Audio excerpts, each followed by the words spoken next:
अस्सलाम वालेकुम मेरे प्यारे तालिब इल्मों। हमने अफ़साना इबरत पढ़ा, इसमें जो मुश्किल अल्फ़ाज़ हैं ये अलग से हमने इनको बनाया हुआ है। आप देखिएगा, मैं अभी आपको दिखा देता हूँ।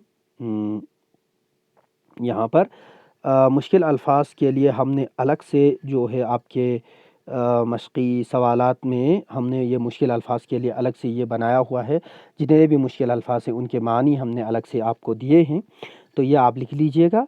इसमें हमने तमाम मुश्किल अल्फ़ाज़ जो आपको मुश्किल हो सकती है उनको समझने में उनकी हमने मानी यहाँ पे दिए हुए हैं। उसके बाद ये जो सवालात हैं, सवालात आप ख़ुद हल करने की कोशिश कीजिए और अपने अल्फाज में उनको लिखने की कोशिश कीजिए। अगर आपको कोई परेशानी होती है तो आप इस नोट को कंसल्ट कर सकते हैं। ये मैं अलग से आपको ग्रुप में PDF की सूरत में भेज भी दूँगा।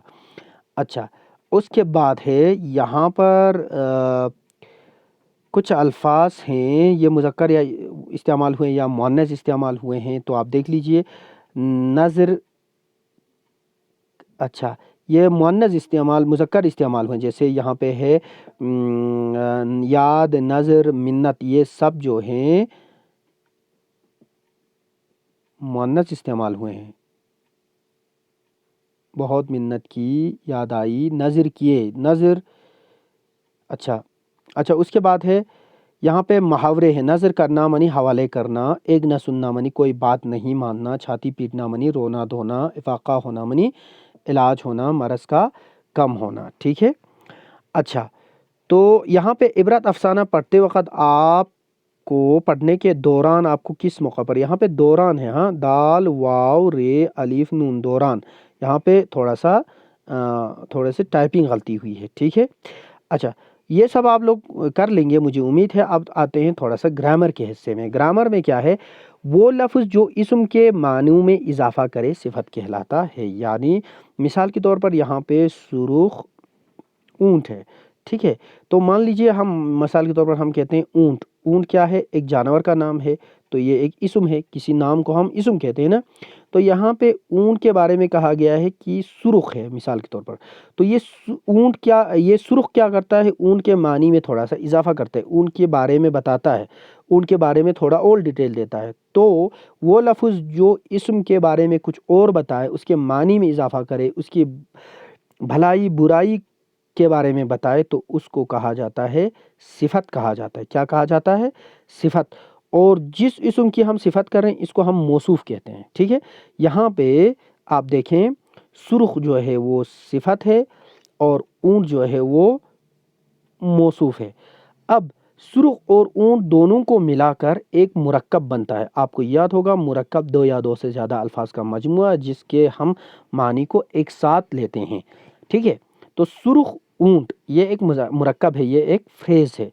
तो ये सिफत और मौसूफ से मिलकर बना है, इसीलिए इसको हम कहते हैं मुरक्कबे तौसीफ़ी। मुरक्कबे तौसीफ़ी कहते हैं। मुरक्कब तौसीफ़ी में क्या होती है, सिफत और मौसूफ मिलकर होती हैं। सिफत पहले, मौसूफ बाद में होता है। ऐसा मुरक्कब जिसमें सिफत हो उसके बाद मौसूफ हो, उसको हम मुरक्कब तौसीफ़ी कहते हैं। ठीक है, मुरक्कब तौसीफ़ी को इंग्लिश में एडजेक्टिवल फ्रेज कहते हैं। क्या कहते हैं, एडजेक्टिवल फ्रेज। एडजेक्टिवल फ्रेज जैसे कि फॉर एग्जांपल हम कह सकते हैं ब्राउन कैमल, है ना।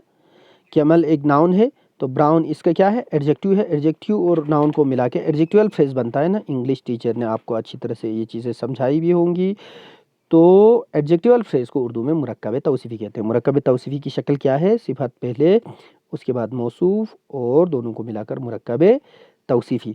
आप याद कीजिएगा, पिछले चैप्टर में जब हम नावल और मिजाजदार लुढ़क गई हम पढ़ रहे थे, उसमें हमने मुरक्कब इज़ाफ़ी के बारे में पढ़ा था, जिसमें मुज़ाफ़ुन इलैहि, हर्फ इजाफ़त और मुज़ाफ़ होती है ना।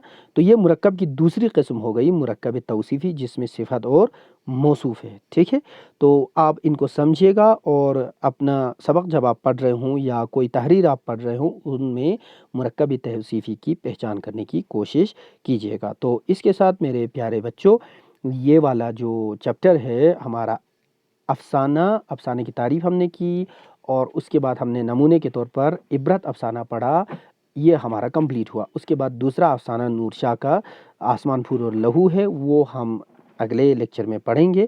تو تب تک کے لیے مجھے اجازت دیجیے، خدا حافظ۔